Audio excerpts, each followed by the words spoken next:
hands are, oh my gosh. You guys, don't make me cry. Don't make me cry. 2 hands are up. Yeah, so I got in. It was like 4 in the morning. Welcome aboard, everyone. Thank you very much for being here. Certainly, we are all interested in the Vice President, his remarks. Today's going to be slightly different. It already is a little bit. I was on the Secretary's travel, of course. Many of you were as well. Raise your hands if you were on that lovely travel experience through the forests of the world. 1. Yeah, all right. Got home about 4 in the morning. And so don't take advantage of me. I've had a few hours sleep. But yes, so it's been an unusual day, and I wanted to do this because, gosh, nothing's happened. So I thought we'd just have simple chats today. But it's different in that there are several large issues, which I believe all of you would be interested in, mostly, that are significant. And so we're going to move in that regard. And I've got a bit of an announcement for you as well. But several things, of course, are on our plate. So it is an experiment. Thank you for working with me. And I appreciate you being here, obviously, to say the least. All right, so we did just return from a highly successful trip in the Caribbean. This was Secretary Rubio's 2nd trip in our hemisphere. From day 1 of this administration, American leadership has been back in our region. We are standing with our partners to ensure mutual prosperity, security, and progress. In addition, the United States sends our deepest condolences to all affected in Burma and Thailand by the earthquake that struck this morning. USAID has maintained a team of disaster experts with the capacity to respond if disaster strikes. These expert teams provide immediate assistance, including food and safe drinking water, needed to save lives in the aftermath of a disaster. The United States is evaluating the need for assistance based on requests and dynamic reporting. We are also united in support for the people of the Republic of Korea as they face devastating wildfires that have caused loss of life and destruction. We have not forgotten the Republic of Korea's unwavering support during the wildfires in Los Angeles and Hawaii. Just as they stood with us, we stand with them.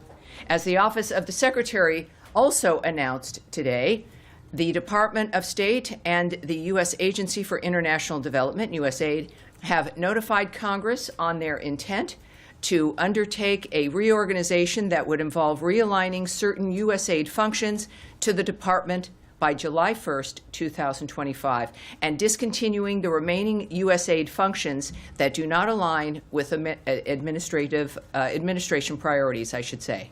In the words of Secretary Rubio in his statement, foreign assistance done right can advance our national interest, protect our borders, and strengthen our partnerships with key allies. Unfortunately, USAID strayed from its original mission long ago. As a result, the gains were too few and the costs were too high. Thanks to President Trump, this misguided and fiscally irresponsible era is now over. We are reorienting, I should say, our foreign assistance programs to align directly with what is best for the United States and our citizens.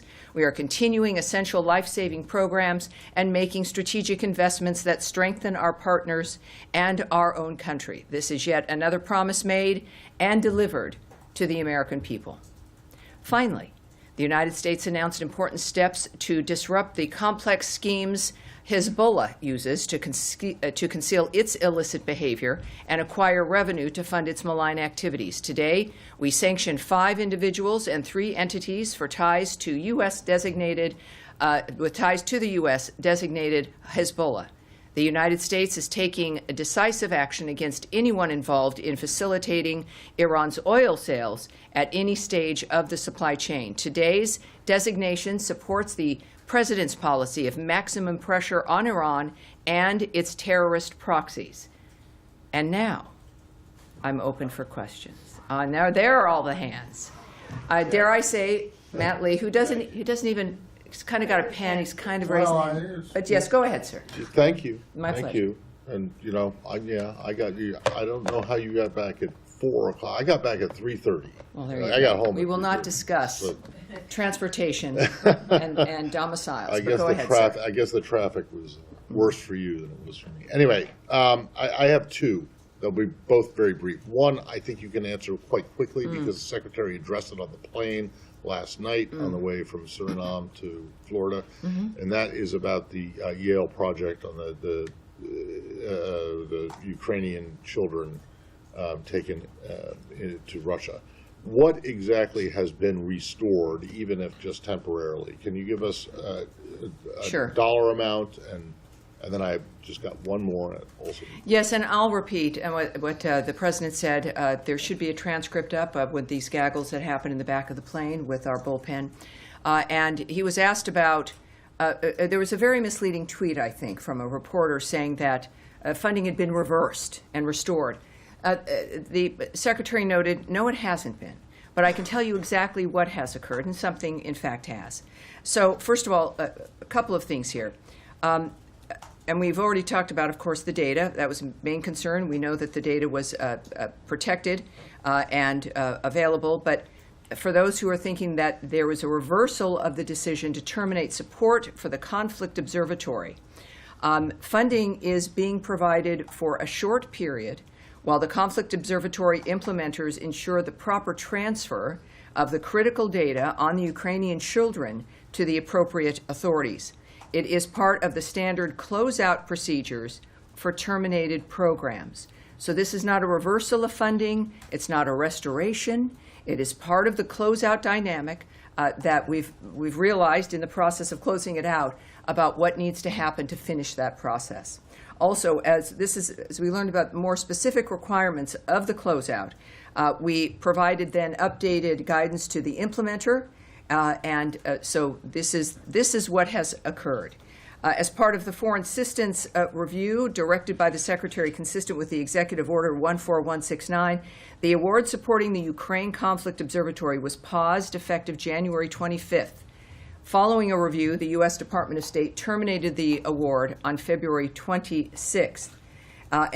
So when we think about the nature of, a very good example of what was fake news, based essentially on something partially accurate, but this is the fact of the matter. There is no reversal of funding. It has not been renewed. This is a closeout procedure that required funding to move to make sure the data that was retained, that exists, is moved to the proper authorities. So how much is it, do you know? For how long? No, I can't Is speak there to a- the. I is there can't a speak to time the amount of limit? money. It's going to be an And amount of then- money that facilitates the goal of that closeout. Okay, Matt, and then, now. and then, well, hold on, wait. I beg said your you- pardon, Matt. I beg your pardon. Go ahead. Thanks. I'm just trying to get some more fidelity on the number of foreign students' visas that have been revoked. There's been some back and forth, and it's a little nebulous. Sure. If you have not the exact figure, I'm sure, because it's a fluid situation, but It's one of my new favorite words, because that is somewhat correct. We know that, of course, there's some things I've said, I think, regularly on the issue of visas, is that we don't speak about specifics, right? We tend to also not provide statistics, and I think that's also important. So I'm not going to talk to you about numbers, because also it does continue to change. As we talk about numbers and everything else, we're looking at a framework where it gets us closer to the specifics for individuals, which we don't want to do. Of course, it's a big story. It's something also that's important when it comes to the larger story of the revocation of visas and why that's happening. But the Secretary also addressed this a couple of times on the trip. He was asked about certain numbers of visas that were revoked. He said he didn't know, but that we'll revoke the visas of whoever it is that fits within the category of what it is we're deciding is going to get your visa revoked, which is illegal activity, essentially. I do know that from our own conversations here, that, here we go, the department, I can say this specifically, revokes visas every day in order to secure America's borders and keep our communities safe, and will continue to do so. Because the process is ongoing, the number of revocations, as I've noted, is dynamic, and the department generally does not provide statistics on visa revocations, and generally we're not going to add anything at this time. But clearly, this is a process that we're committed to and is part of making America safe again. It's within our right, it's within the right of every sovereign nation to make a determination who will stay in this country, who will be allowed in this country, and the Secretary, of course, has been very clear on this. What we can also say is that we have zero tolerance for non-citizens who violate U.S. laws. Those who break the law, including students, may face visa refusal, visa revocation, and/or deportation. Also, all visa applicants, no matter the visa type and where they are located, are continuously vetted. So we are looking always at your status in this process.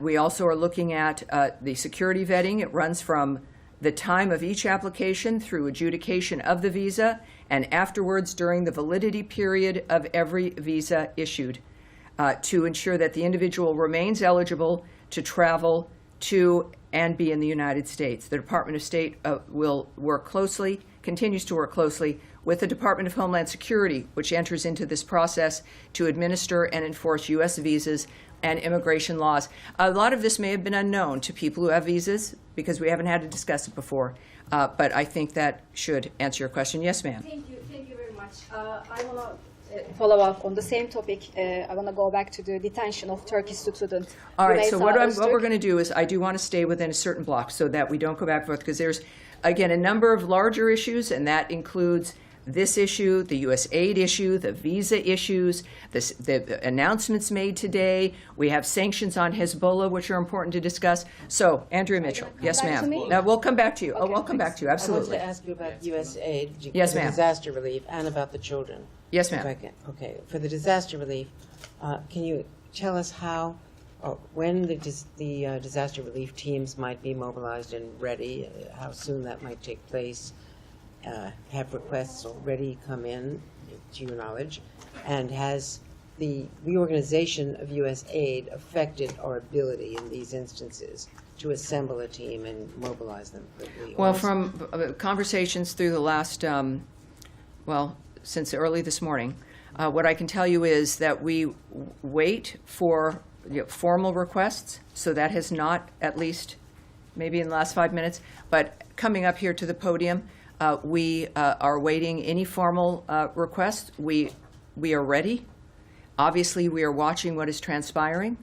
It is, for all of us who watched September 11th unfold, there's video, I'm sure you've seen it, of a major skyscraper just, it gives all of us the chills. So we've obviously telegraphing that from this podium, and we are ready. I can tell you that, again, through, as I've said before, regarding the nature of the reform and the reviews that have gone on, that we are ready to move now. So there has been no impact on our ability to perform those duties, those requests for aid, if and when they come in. And to just follow up Yes, ma'am. on the children and the broader question about war crimes and investigations, which had been undertaken with coordination with the State Department, understanding that the data have been preserved. Correct. But does that mean, can we infer from that investigations will not be conducted by this government of war crimes going forward, in either the crime of kidnapping or the war crimes that were undertaken, Busha, Mariupol, all these other places? I've cautioned always for us to not place a whole host of issues attached to something starting or stopping.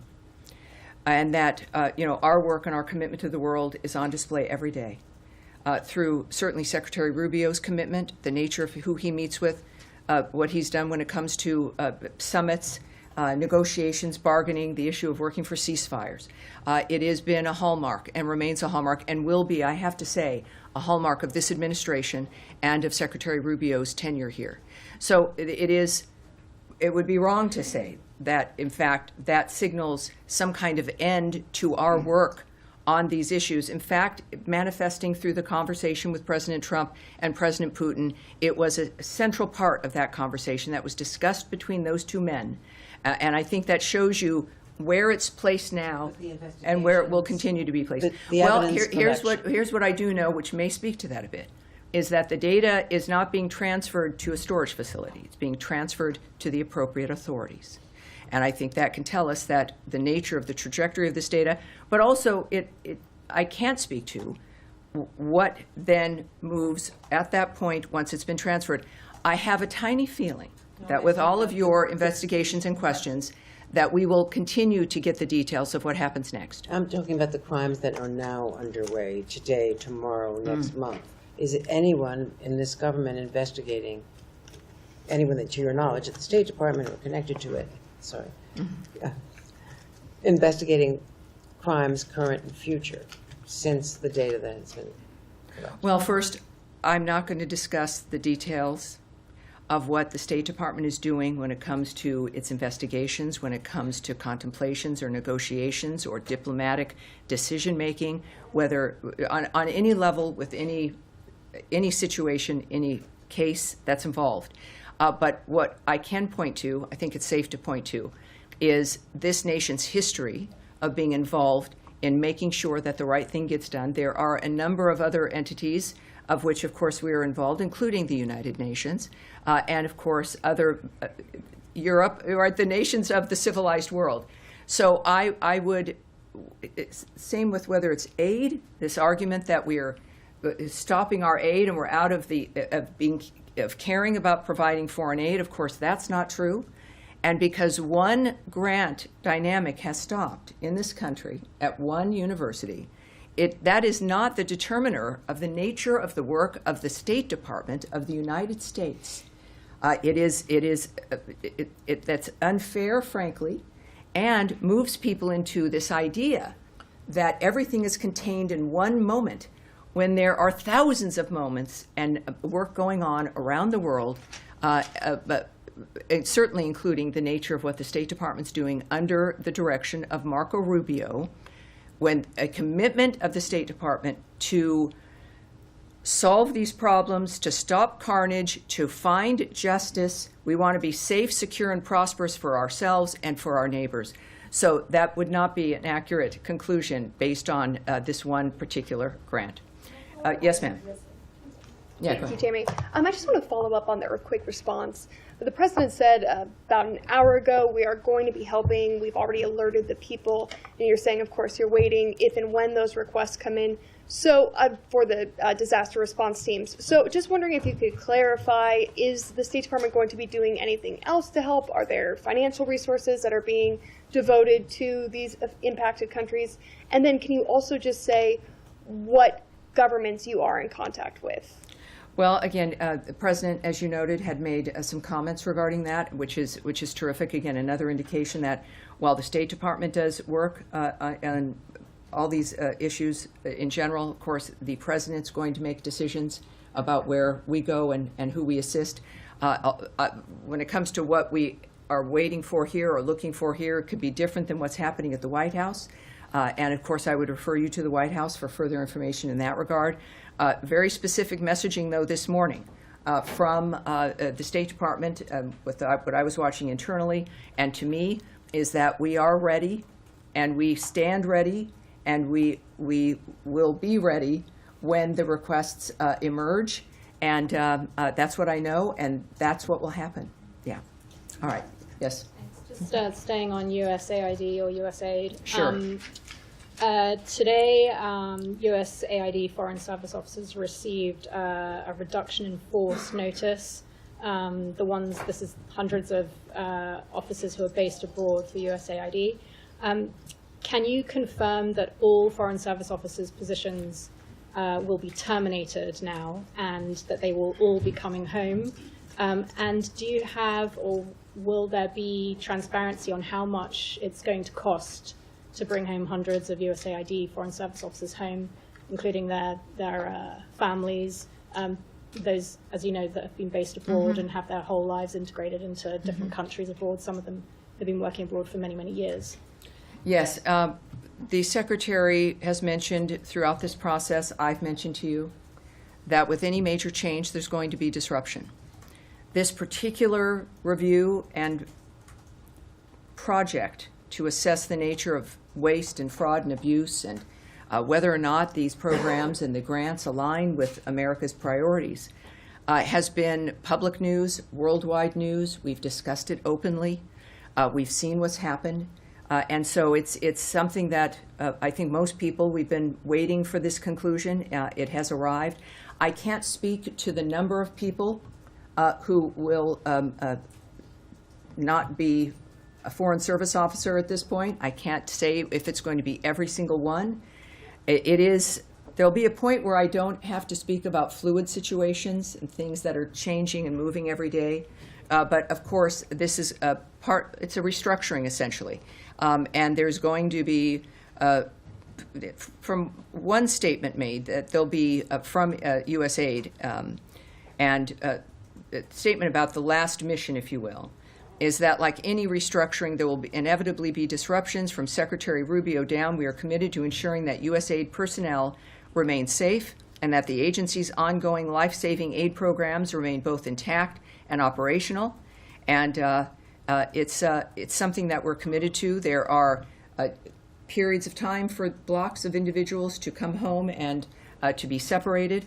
But it's dynamic when you're looking at such a reorganization that's going to happen. We will, I'm sure, with this being a public story, have more information every day. And when that's possible, as I seek it out, I will bring it to you. All right. On the RAF, just Sure. This note also said that employees will be separated from the Foreign Service effective from the 1st of July. Does that mean that they are not guaranteed an opportunity to apply for jobs inside Well, no, the that's State not true. Department? There will be jobs that then can be applied for by those who have been separated.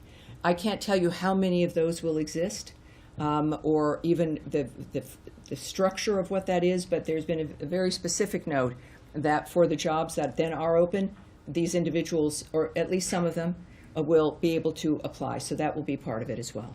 Yes, Daphne. Thank you. On what you said on the response to the earthquakes, I just wanted to clarify, is that the Disaster Assistance Response Team, the DART, that you're referring to? DARTs. Yes, And it's the then- DART system. Okay, great. And how quickly would that team be able to get on site, given the contract terminations and the cuts at USAID? Will they be able to respond as quickly as they've been able to in the past? Well, from what I'm told is that what's been happening at USAID has not affected our ability to employ the DART system as we always have. When it comes to where they are and in that particular location, I can't give you a timeline, but clearly, as said repeatedly, we stand ready, and there's an understanding of what the situation is, and that certainly has not been impeded whatsoever. All right. Oh, yeah, yes, absolutely. Yeah, and I was also got home at 4 a.m. Thank you very much. A lot of the embassies that he's been visiting have also big USAID missions and local staff that are Yes. hired for them. So in this reduction, are all the local staff also being fired as you downsize? Well, USAID? the messages I've seen and the guidance I've received is about Foreign Service officers. So I can't speak to where the local staff there fits within that framework. But so if they're not Foreign Service officers, but each mission is in a different dynamic. So I would. I can't speak to that at this point. And one other question on another topic, Carrie Lake is talking about firing about almost 700 journalists at VOA. For those who are visa holders and from countries that where it might be dangerous for them to return. Yes. What's the State Department doing, like, to give them time to apply for asylum, or what kind of programs are in place to help people like in that Yes, position? I mean, this is a recurring question. It's an important one, and it's good for people in this situation and other situations. The visa dynamic for people involved in this situation is no different than everyone else who has a visa. That if you're here on a work visa and your job ends, some people have gotten another job on that framework and have then reapplied and have gotten a visa for that new job. If that's not going to happen, of course, there's like a 30-day period of time for you to take action about going home, going to your home country, or not. But then you would be here without a visa illegally. If you are from a country and you cannot return because of fear of what will occur to you if returning to that country, you can apply for asylum. This is true for everyone who holds a visa, who loses that visa, and believes that they would be in trouble going back to their home country. That is an option, and that is something that they can do as well if that's a case that they face. All right. Sir, right there in the Thank you glasses. very much. So, Thank you. Thanks for your patience, everyone. Sticking with USAID, Thank one you. of its crucial functions was getting humanitarian supplies into Gaza during the conflict there and during the ceasefire. Now, the last tranche of funding that it paid to the partners in the region was end of January. So there's a kind of block here. Will state be taking over this type of function come July the 1st? And what is going to happen for the funding for the partners applying that humanitarian relief in Gaza in the interim? Well, we're at a state where Congress has just been notified that this transition is happening. I can't speak to the decisions that will be made once that decision occurs through USAID as it exists and how it moves into state. So that's the process that's happening right now. So I don't have something for you on that. But we also know that dynamic is very complicated, as we've talked about every day, importantly, and it remains complicated. And of course, aid can immediately move through that situation through all of our regional partners, people who are concerned. If Hamas were to release its hostages and lay down its arms, how many times does that need to be reminded?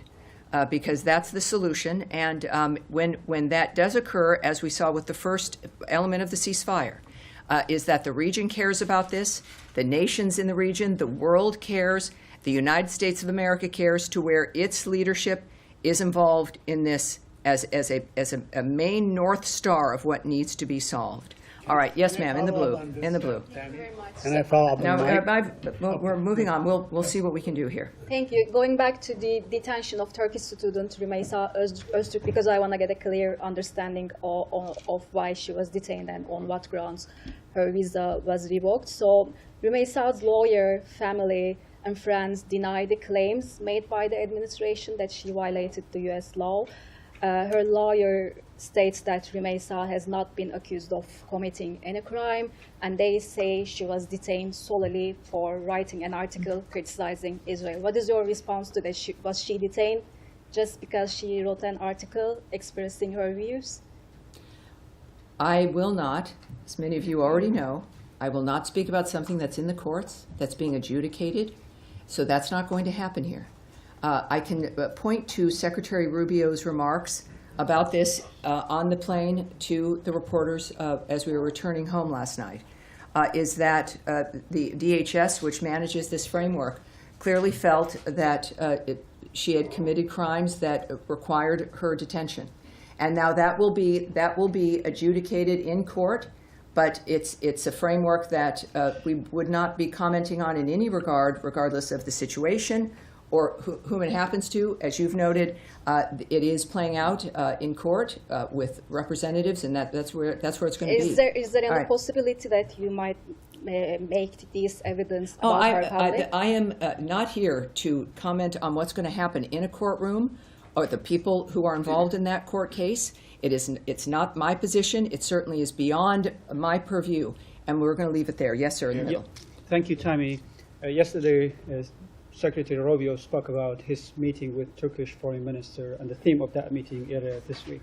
My question is that have they talked about the peace process between Turkish government and the Kurdish fighters in Turkey, and the peace process between Kurds and Turks? Is it something, the matter of your concern?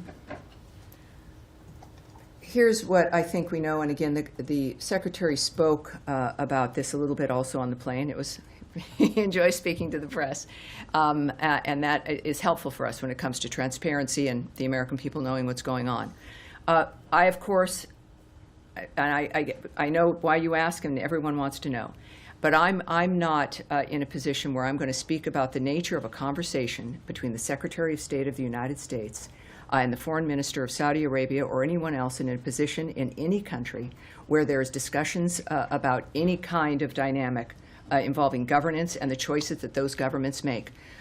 What I can say, of course, as we know, is that Turkey is an ally, a member of NATO, and the conversations we have are often and deal with issues that are of importance to both countries. So I'm going to leave it there. So yes, sir, with the glasses in the back here. Oh, thank you. Thanks. Sergey Yumatov with TASS News Agency. Uh-huh. So my question is on Russia and Ukraine. When do you expect the next round of consultations between the American and Russian delegations to occur? Well, we know, of course, that we have our teams that have returned from the last Saudi Arabian technical framework of what they were working on there. The Secretary has noted in some of his comments that now we have to take a look at what's been accomplished and what we need to be doing, and we will decide at that point about how we proceed. All right? All right. Yes, sir. Can I move to Lebanon? Yes, certainly. Thank you, Tammy. Ahmed Hazim, Al Jazeera. Today, there was some missiles fired in northern Israel from Lebanon. Israel retaliated with airstrikes and artillery in the south and even in the capital, Beirut. My question is that the ceasefire agreement, in it, there is a mechanism for reporting violation or alleged violation of the agreement itself, the ceasefire itself.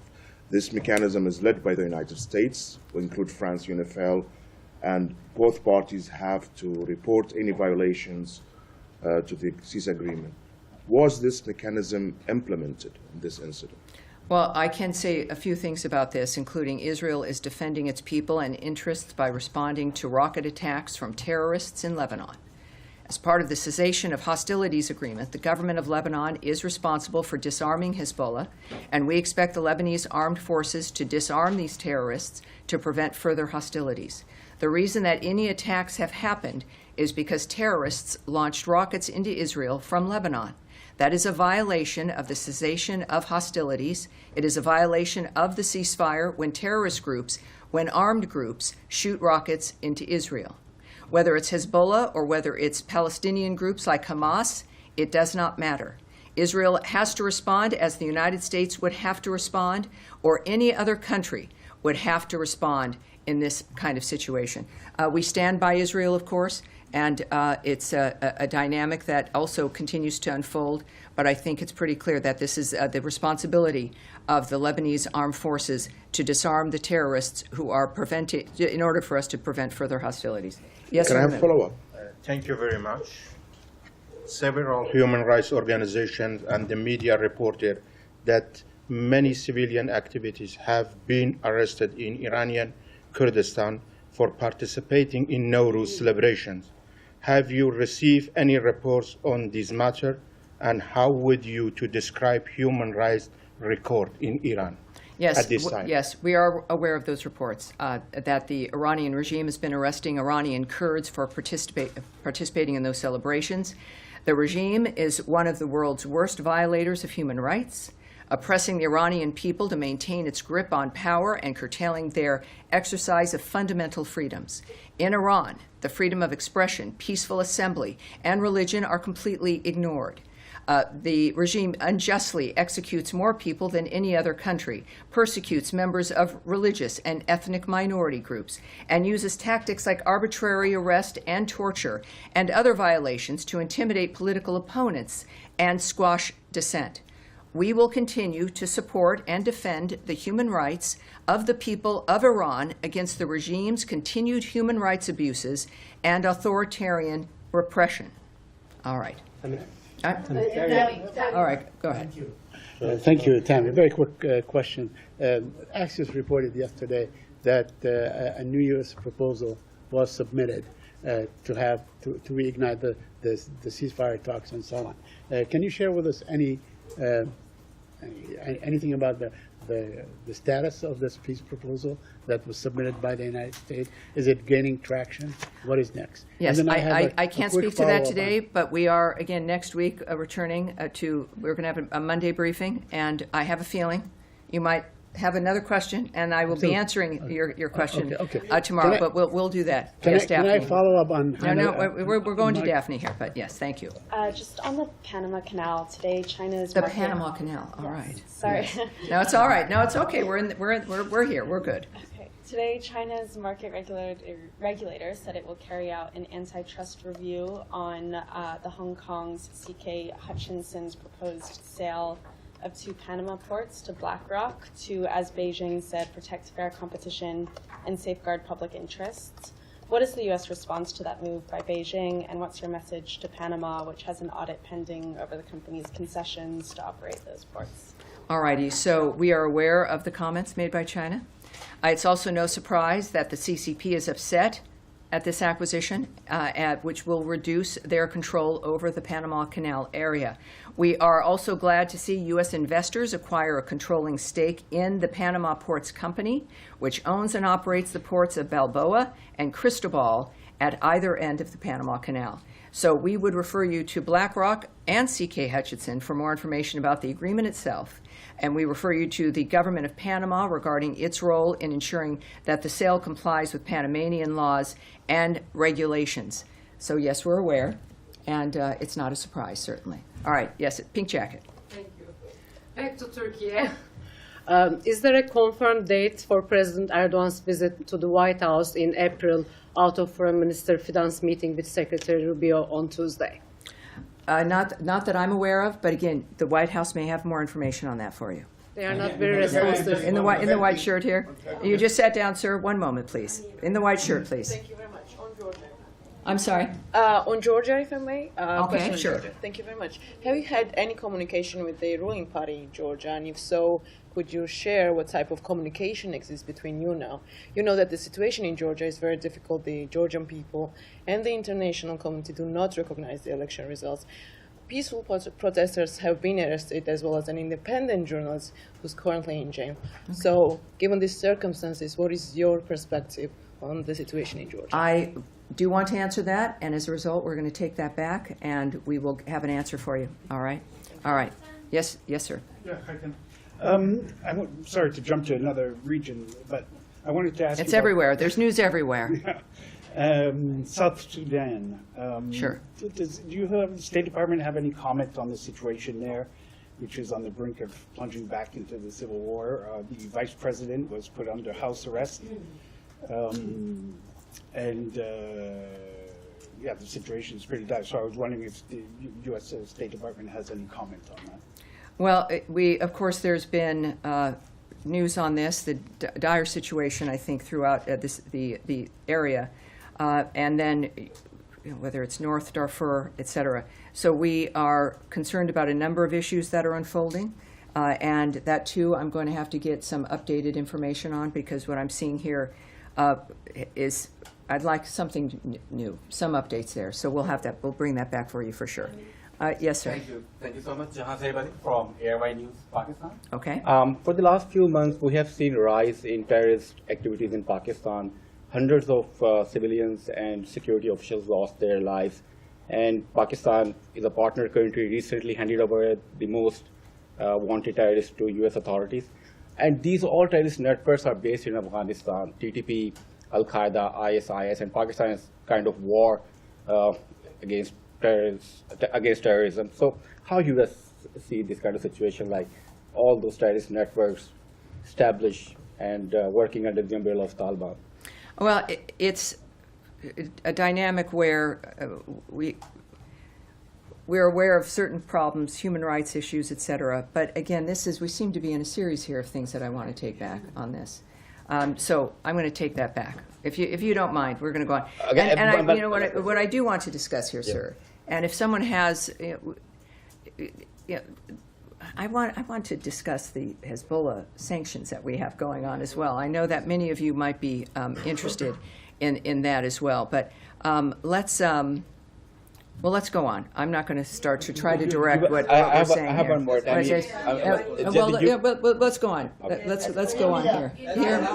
Yes, sir. Yes, sir. Go ahead. Yeah, there was I was about to ask about the Hezbollah. You can talk a little bit about the sanctions and also the Lebanese foreign minister with the Syrian one signed an agreement for the border in Syria between Syria and Lebanon.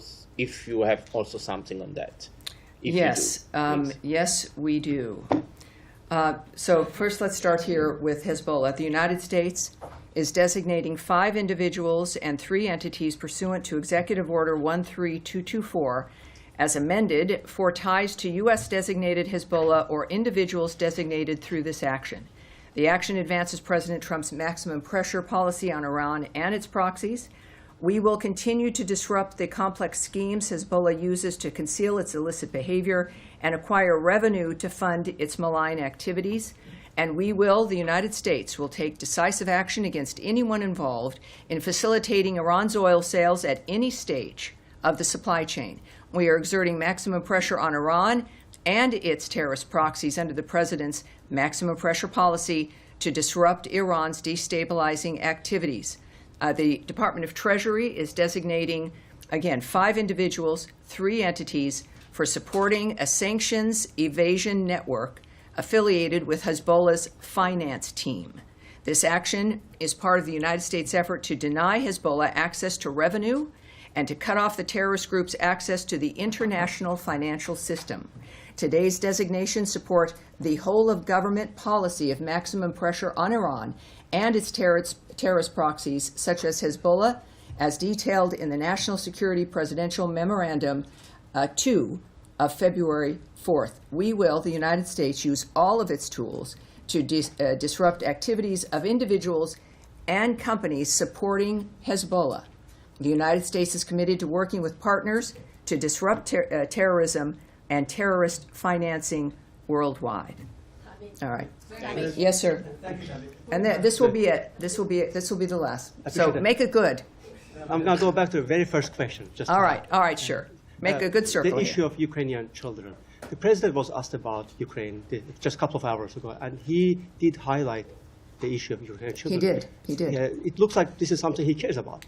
To deliver on the president's stated goal, even if this funding will run out of this very particular program, can you assure us that you will be seeking, supporting alternative programs, at least, to deliver on that?